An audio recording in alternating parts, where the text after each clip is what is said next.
En la década de 1860, la Argentina se inserta en el mundo como proveedora de materias primas.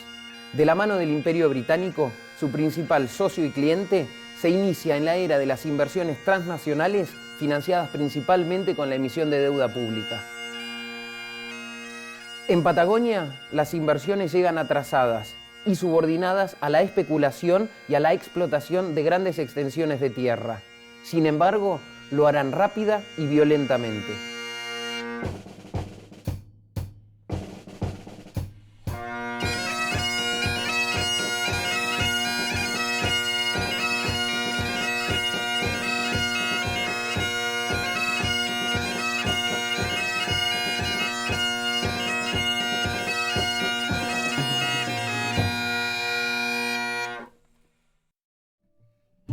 En 1869, Carmen de Patagones y Punta Arenas son las únicas poblaciones europeas establecidas, a las que se suman la frágil colonia galesa del Chubut y el puesto de Luis Piedrabuena en Santa Cruz.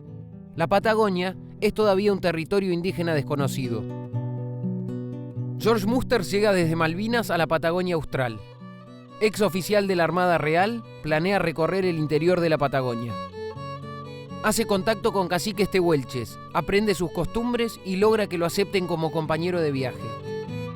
En el caso de Musters, como sucede con otros viajeros, hay una visión pintoresquista del aventurero que venía a estas tierras extrañas, descuidando el hecho de que son acumuladores de información para lo que yo llamaría la inteligencia geográfica de su época. Casi en forma inmediata, en 1871, se publica su libro Vida entre los Patagones, relatando este largo viaje, sus contactos con las tribus, con las etnias que poblaban la Patagonia. Entrando en Río Negro, Musters se entrevista con Follel, importante cacique de los aguerridos mapuches manzaneros. Musters lo que cuenta es la visión que le da Follel de la necesidad que él entiende, tiene su comunidad de mantener una relación amable, cordial, tanto con los argentinos como, dice Follel, con los valdivianos, se refiere a los chilenos. Y alude a toda la cantidad de recursos que hay para la vida en la Patagonia y específicamente en esta región, y dice, termina con una frase, aquí hay suficiente para todos. Ese es el modelo Follel, no era el modelo Musters.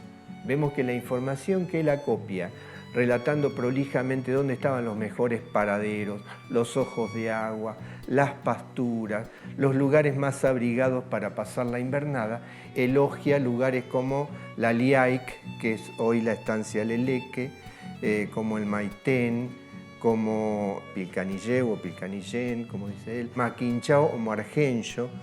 Estos informes no quedaban en el aire, sino que eran acopiados celosamente por la Royal Geographical Society. O sea que había como una central de inteligencia geográfica también, que permitía que en cualquier momento los empresarios o los políticos acudieran a fuentes de información que les decían quiénes vivían, dónde vivían y qué recursos tenían. Esto es utilísimo a la hora en que se establezcan las estancias inglesas en la Patagonia. Mientras Musters recorría la Patagonia continental, Thomas Bridges se instalaba entre los yámanas de Tierra del Fuego. 15 años después, había logrado consolidar la misión anglicana en Ushuaia. Pero había llegado el momento de la incorporación efectiva de la Patagonia a la República Argentina. Mientras el ejército arrasaba con mapuches y tehuelches en el continente, la Marina de Guerra se desplegaba hacia los mares australes. Un día del año 1884, Bridges, Lawrence y sus yámanas vieron con sorpresa entrar en la bahía varios buques con banderas argentinas. No era otra que la expedición de la SER, que venía a instalar en Ushuaia una subprefectura. Eso fue el primer acto concreto de instalación de la soberanía argentina en este extremo austral. Obviamente que la sorpresa de los misioneros era grande, no sabía bien en qué país estaban, pero nunca hubo una reivindicación de Inglaterra a traer los misioneros de la tierra donde estaba. Entonces Bridges, muy elegantemente, de inmediato se conformó con el hecho que de un día a otro se enteraba que estaba en Argentina. Tiempo después, Bridges renuncia a la misión y pide tierras al gobierno argentino para instalarse en el canal de Beagle. Por su condición de inglés y sacerdote anglicano, su estrecha relación con las Islas Malvinas y la posición estratégica de las tierras que pide, su pedido encuentra una fuerte oposición en el Congreso Nacional. Algunos diputados lo defienden como un verdadero ejemplo de la tarea civilizadora que una nación necesita.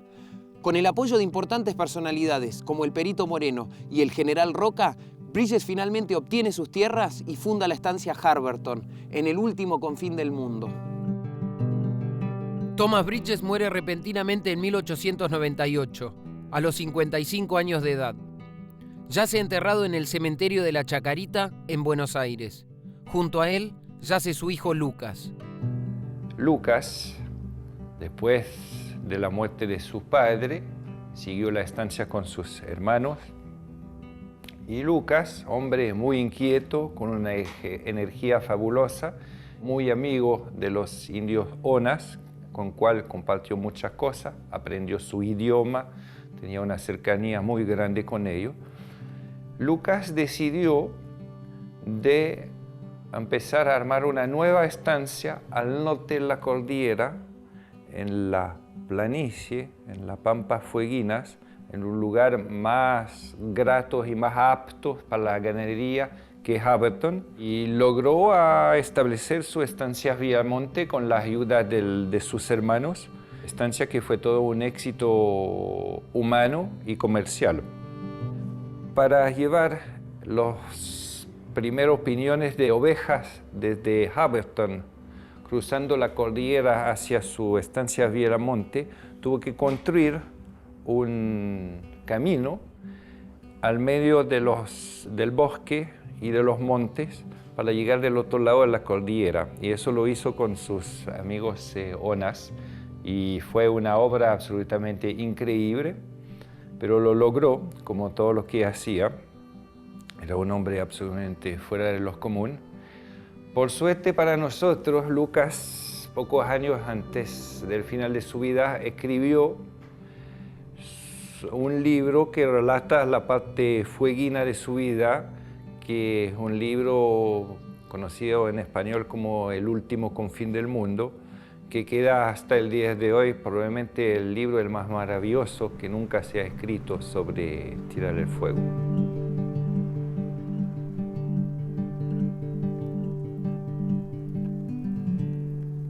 Aún siendo el primer lugar en Patagonia en recibir europeos, los intentos por establecerse en Santa Cruz habían fracasado desastrosamente.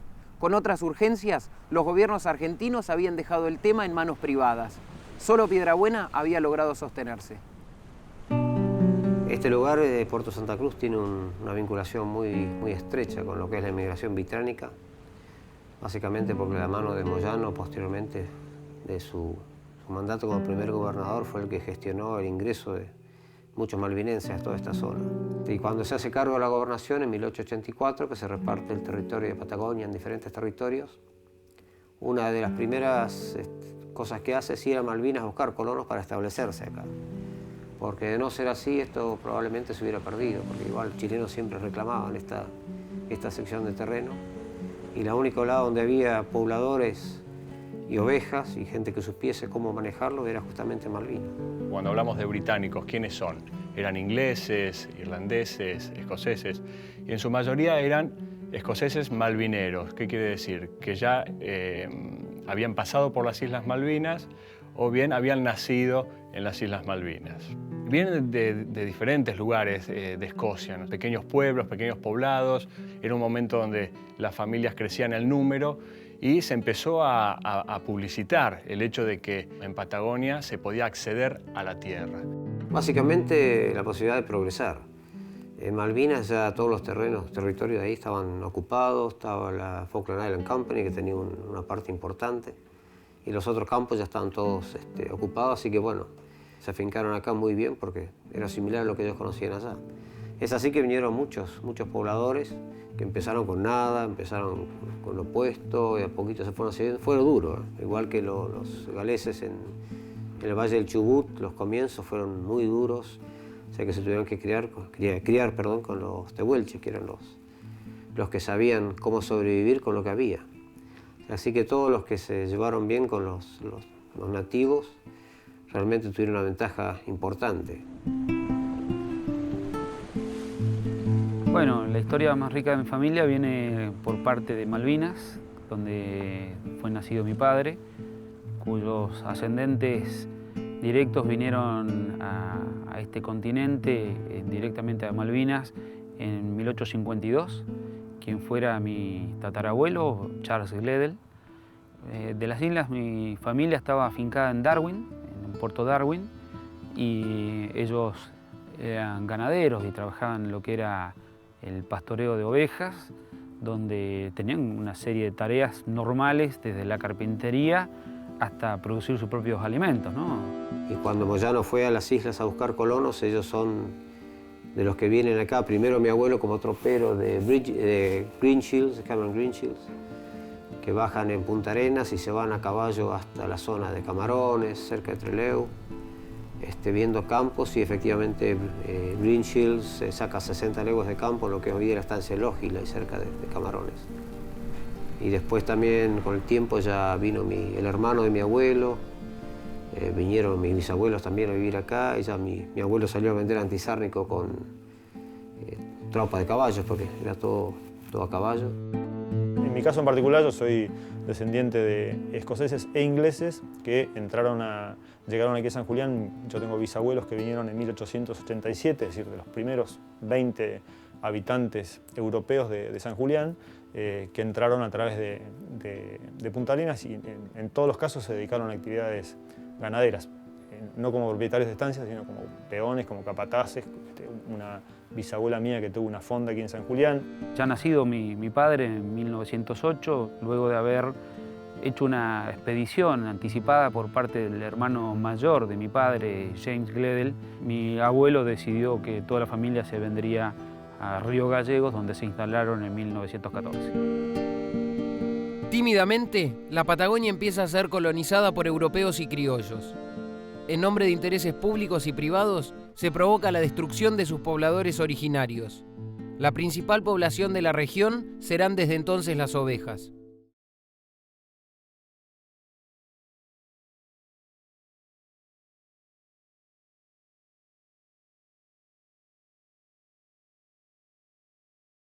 En 1890, Baring Brothers está por quebrar, sobregirada en el juego de inversiones británicas y deuda argentina. En medio de una crisis financiera internacional, arrastra consigo a los gobiernos de Argentina y Gran Bretaña. Parte de ese agujero negro va a taparse con tierras patagónicas. El presidente Juárez Celman defiende su política. Es mejor que las explote el enérgico sajón que dejarlas en manos del tehuelche. En la Patagonia Austral, el reparto de tierras es captado por terratenientes de Punta Arenas y otros intereses europeos. Contra lo establecido, los británicos Wood, Waldron y Greenshields reciben 200.000 hectáreas. En 1897 crean en Londres la Patagonian Sheep Farming, a cargo de sus estancias en Argentina y Chile, que suman 850.000 hectáreas. Solo en Santa Cruz se entregan 3.3 millones de hectáreas, 2 veces y media las Islas Malvinas. Se da esta circunstancia que justo coincide un periodo que es la presencia de los gobiernos liberales, mal llamados liberales argentinos, conservadores deberíamos decir, que lo que hacen es habilitar graciosamente a que cualquiera establezca enormes dominios territoriales aquí en suelo santacruceño. De hecho, muy cerca aquí de San Julián hay una estancia que originalmente ya tenía 250.000 hectáreas, fundada por un colono malvinero de apellido Munro. Una de las formas de acceso a la tierra fue adquirir un lote de la concesión Grumbein. La concesión Grumbein tiene que ver con un negociado a nivel nacional con el Banco de Amberes, y son un grupo de socios que van a acceder a un lote increíble en Santa Cruz y después, bueno, justamente lotearlo, ¿cierto? Fragmentarlo. Esa fue una forma de acceso de distintos pobladores y de distintas nacionalidades, ¿sí? Acá se da un fenómeno que es el corrimiento de la frontera ovina, digamos, la oveja se afinca por primera vez y se demuestra que es una actividad rentable y que se adapta perfectamente a la ecología santacruceña. La oveja comienza hacia 1870 en Punta Arenas, 1880 Río Gallegos, 1890 San Julián, 1900 Deseado, es decir, hay un corrimiento de la frontera ovina de sur a norte y acompañando a la frontera ovina viene obviamente la gente. Las primeras ovejas vinieron en goletas desde Malvinas hasta que después sucedieron los históricos arreos de Hacienda, de la zona de Río Negro, hacia el sur. Varios pobladores que se reunían para traer un gran arreo de ovinos, también de equinos, para mejorar sus majadas, para poblar sus campos. Eran terrenos inhóspitos, había que ser muy duro, con costumbres muy, mucha entereza, digamos, para poder sobrevivir acá, ¿no? Yo tengo un escrito de mi abuelo, estuvieron 4 años en un ranchito de chapa, 4x4, piso de tierra, un fogón en el medio, tenían sus ovejas a repunte y les alcanzaba como para bajar la poca lana en pilcheros al pueblo, cambiarlo por harina, yerba, azúcar, lo básico, y después vivían de ahí, nada más, era vivir. No solamente vinieron escoceses que se dedicaban a la ganadería en Escocia, sino también gente de otros oficios. Han venido carpinteros que después se transformaron en ganaderos. Había muchos campos en esa época, estaba todo abierto esto. O sea que hubo una influencia, un ingreso importante de ganaderos, pero también mucha gente que venía a trabajar y hacer diferentes cosas en apoyo a los campos. Estos puertos, por ejemplo, todos han nacido de la mano del campo. Los barcos anclaban acá, enfrente a lo que es hoy día nuestra costa, y venía toda la lana que bajaba con los carros. Y todo eso era trabajo para gente no solo de Malvinas, de todos lados. Ahí se empezó a poblar estos lugares. Y a veces la historia de algunas compañías grandes opacan la historia del pequeño poblador, que en definitiva es el que se quedó, es el que pobló, y hoy son 4, 5, 6 generaciones de santacruceños y de argentinos. En los testimonios orales está desdibujada la frontera entre Argentina y Chile. Se habla de Patagonia. El contacto entre Santa Cruz y Magallanes, de lo más fluido, no se habla de una frontera, sino que la gente circula según le convenga por sus negocios, por sus oficios, sus trabajos. Durante las primeras décadas era Patagonia, el contacto entre Río Gallegos, Malvinas, Punta Arenas, que fue, ¿no es cierto?, la perla por su importancia comercial, hasta que empieza el tema del canal de Panamá. La mercadería era la misma línea marítima que cubría la costa atlántica, Malvinas, Punta Arenas, es decir, había una frecuencia en lo que es vía marítima, con Malvinas siempre estuvo integrada. Bueno, en Santa Cruz funcionaron distintas casas comerciales con representaciones, consignatarias de lana, y la mayoría de la producción era comprada por Gran Bretaña, ¿no es cierto? El primer banco que se establece en Río Gallegos es el Banco Anglo, el Banco de Tarapacá y Londres, después el Banco Anglo-Sudamericano, en 1899. Y operaciones en libras esterlinas, creo que hasta varias décadas después se realizaron. La libra esterlina fue moneda corriente acá en las primeras décadas del siglo XX.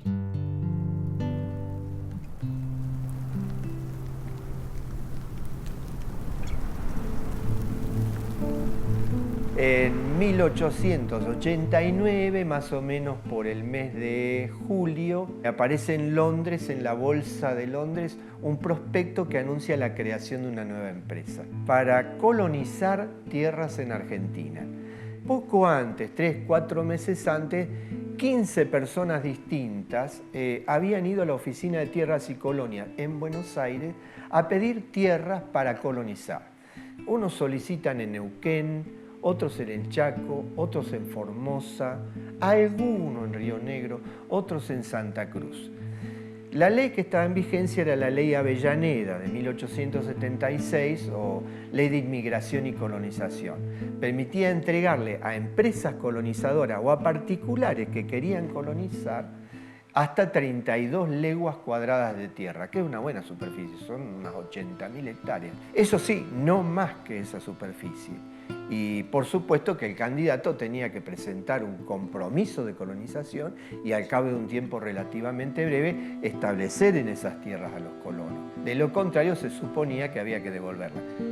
Hay 15 personas, algunas que prestan sus nombres, otras que saben bien de qué se trata la negociación, que piden concesiones, se le otorgan con enorme rapidez, se le regala, o sea, aclaremos esto, la concesión significa tierra gratuita, ni siquiera vendida a un bajo precio. Al cabo de 2 meses, las tierras ya no están más en las manos de sus concesionarios originales, sino de otros, y no están más en donde fueron originariamente concedidas, sino en la zona que ocupan hoy las estancias de la Compañía Argentina de Tierras del Sur. Una zona que está, en todos los casos, entre el norte de Chubut y el sur de Río Negro. Finalmente, todas estas propiedades pasan a manos de una empresa, un sello, porque está nada más que para eso, que es la Chubut Company Limited, y la Chubut la transfiere a la nueva sociedad que existe, que es la Argentine, que acopia arriba de 600.000 hectáreas, o sea, excede casi 10 veces el límite máximo de la ley, que supuestamente va a colonizar. En realidad, 80 y tantos años después, cuando esta empresa vende sus tierras, no hay un solo colono en todas ellas. Pero a lo que más se dedicaron, por razones de economía de escala, porque les significaba pocos empleados y un manejo mucho más sencillo, era la lana. Llegaron a vender 1,5 millones de kilos de lana por año. Y la lana, además, también hay otro mito, como que con la lana nunca nadie se enriquece. No, mentira. No se enriquecerán los peones, bueno, cierto, pero hay circuitos de concentración del beneficio que deja el comercio lanero. En realidad no trabajó exclusivamente en ovinos la compañía, trabajó también con vacunos y bastante, exportaba carnes de ternera y de novillo a Europa, mandando al engorde en Santa Fe, Córdoba, completando allí los terneros y novillos y después frigorífico en Buenos Aires o La Plata. Los negocios de la compañía se desenvolvieron en un marco de excepcionalidad. Desde que te regalen la tierra, a que, segundo punto, no te cobren aranceles aduaneros, ni por importar, ni por exportar. Supone esto una cantidad de regalos, por decirlo así, de los que no disponían a veces los propios capitalistas argentinos. Se les brindaba un territorio que iba creciendo, que tenía su red de comunicación, ferrocarriles que permitían cada vez llevar mejor la lana hacia el puerto, o los vacunos cargados en pie. Los vacunos se cargaban en Cenillosa, y Cenillosa era la carnicería de Londres, porque desde ahí se iniciaba todo el circuito que concluía allá. El ferrocarril era de los amigos, así que digamos de la empresa hermana, de modo que se podían manejar los fletes para beneficiar a la compañía y perjudicar a eventuales competidores, de modo que entraban a jugar muchísimos factores que hacían que la empresa fuera muy redituable. Cada libra esterlina efectiva que la compañía puso, no las que figuran en los papeles, sino lo efectivo que se trajo, porque en los balances se incluía como capital las tierras que habían sido un regalo hecho por el gobierno argentino. Si descontamos esto y dejamos lo efectivamente aportado, nos da una utilidad monstruosa. Durante todos los años de explotación rindió cada año 1 libra con 20. O sea que es como si durante 80 años hubieras tenido un 120% anual de beneficio. Esta empresa tenía su sede en Londres, hay un edificio River Plate Building, el edificio del Río de la Plata, que funcionaba como un centro de logística, diríamos hoy, para una enorme cantidad. Hay algo que se llama el Argentine Land Group, el Grupo Argentino de Tierra, que son, como te decía hace un rato, unas 150 empresas propietarias de tierras en distintos lugares de la Argentina, y todas con directorios entrelazados, o sea que los mismos apellidos que encuentras como presidente de un directorio están como integrante, como chairman en otra, como vicepresidente en otra. En el caso nuestro, acá era la Argentine Land Company, la Argentine Land Investing Company, la ALICO, como se llamaba, dueña del Maitén, Fitirihuín, bueno, la Córdoba, la Santa Fe, pero uno levanta una piedra y sigue encontrando alguna empresa acá. Obviamente existía un centro planificado porque había un inteligente manejo empresario y en contacto con el poder político, sin duda, sea a través de la forma de lobby o de directa representación en el Parlamento. Estas empresas, más las ferroviarias, más empresas de banco, más empresas aseguradoras, más empresas navieras, que tienen, repito, siempre estos directorios entrelazados, operan como un gran conglomerado que constituye la neocolonia británica en la economía argentina. Para principios del siglo XX, el mundo descrito por Musters y los Bridges había sido barrido por el brazo armado de la civilización. En un par de décadas, la Patagonia había sido distribuida en muy pocas manos, muchas de ellas británicas. 15 millones de hectáreas, lo cual equivale a Inglaterra y Gales juntas, 12 veces el territorio de las Islas Malvinas. Los lazos anglo-argentinos llegaban a su máxima expresión. Pero el Imperio Británico y la República Argentina comenzaban un siglo conflictivo, tratando de desanudarse la una y de mantenerse ligado el otro. Y en el medio, el producto ilegítimo de sus mejores y peores relaciones, las Islas Malvinas, iban camino a catalizar este conflicto.